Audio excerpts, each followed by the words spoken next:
Welcome back to Tech Garage, presented by RockAuto.com. Well, you remember that term, bouncing like a baby buggy? Project M&M, Mercury Makeover. You heard that term before. We got Tom with us from Rock Auto. Tom, what are we going to do about it? We'll replace the strut assembly. So far we've got the upper ball joint removed. We've got the lower and upper strut mounts disconnected. We've got the sway bar link pulled. We're making sure there's no tension on the speed sensor or the brake line. Yeah, that's hugely important. Now we're down to the last nut up there, so if you grab that last nut, I'll give you a little slack here, and then I'm going to need your help here, a little muscle to pull that thing down.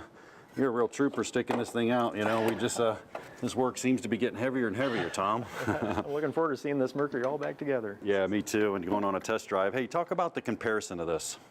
Well, sometimes when people get new strut assemblies like this, the lower mount will be turned, and they'll say, hey, this is the wrong part, and maybe I should return this. Well, no, that's not the case. This just spins, so you just need to rotate this, and sometimes you need to put a spring compressor on this and squeeze it a little bit, and then get a sturdy rod and spin it, or maybe put the upper part on and then put a rod in here and turn it just a tiny bit. It's exactly what we did on the other side. Now we got the other side all done. It's ready to go. This side will finish up. But before we put it in, the sticker right here, I'll just go ahead and tear it off. But that sticker is an important piece of the puzzle. It's actually a warning. We never want to take this nut off right here, because why? This thing's under compression right now. I mean, if we didn't have a whole unit, we'd have to go to a strut compressor, spring it, and then replace it after we actually get the tension off of it. So that nut is hugely important. Don't take that off, all right? You get those muscles flexed again, pull it down for me, and I'll slide it up. We'll get the bottom down in there first. That should give us enough room to clear. Look at that.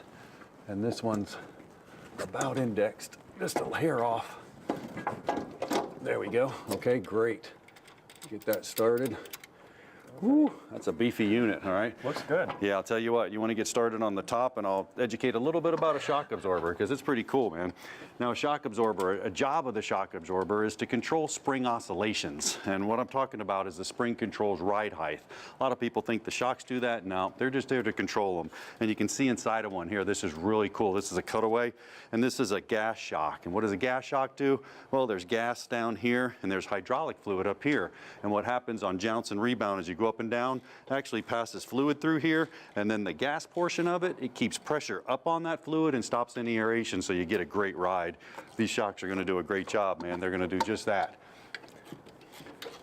All right, got the last bolt going. A couple other things we can do too, Tom. That's a jounce test. Someone can go over there and they can push down on the bumper, and if it comes up 1.5 rebounds and starts bouncing around, it's time to replace shocks. And another thing, man, these things go to the junkyard with the OE shocks in them all the time. I mean, they're just a maintenance item, something to replace. Right. Yeah, new shocks, if these are worn out, you're stressing all sorts of other systems on the car, so it's a faster trip to the junkyard.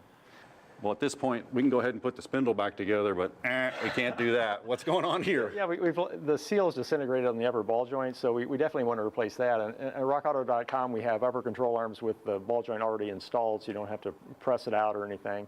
And with this car, we might want to go ahead and get a front end kit, so we get the upper control arm, lower control arm, and the tie rod end all together, get it all completely fresh. Yeah, I can't bear to put this thing together. We put too much work into it, man. We want the whole thing right. Now, we're going to talk about the table today, because I know you got this whole assembly. That's cool, but we have some other options.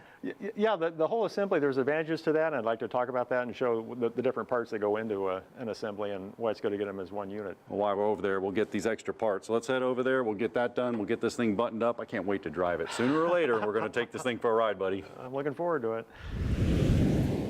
Well, Tom, we were fortunate on our Project M&M because we had the whole strut assembly. But what if a professional shop wants to call you and they have the ability to compress the spring? Can I get the parts? Oh, sure. You could buy the individual strut. You can buy the spring separately, the mount separately, all those pieces. But even shops, because they're thinking about labor and their time, get the jobs through, they'll often buy the complete strut assembly, because then there's no surprises. You don't get halfway into it and realize, oh, the strut mount's rusted to pieces. You don't need to get a spring compressor out. It's all right there ready to install. Yeah, and you think about that. I mean, you're getting the spring that controls ride height. You got new ride, you got new shock, everything in one complete package. Save the labor rate. Awesome product. But I'll tell you what, doing that strut made me super hungry. I'm going to go catch a snack. You do the same. We'll be right back with more Tech Garage right after this.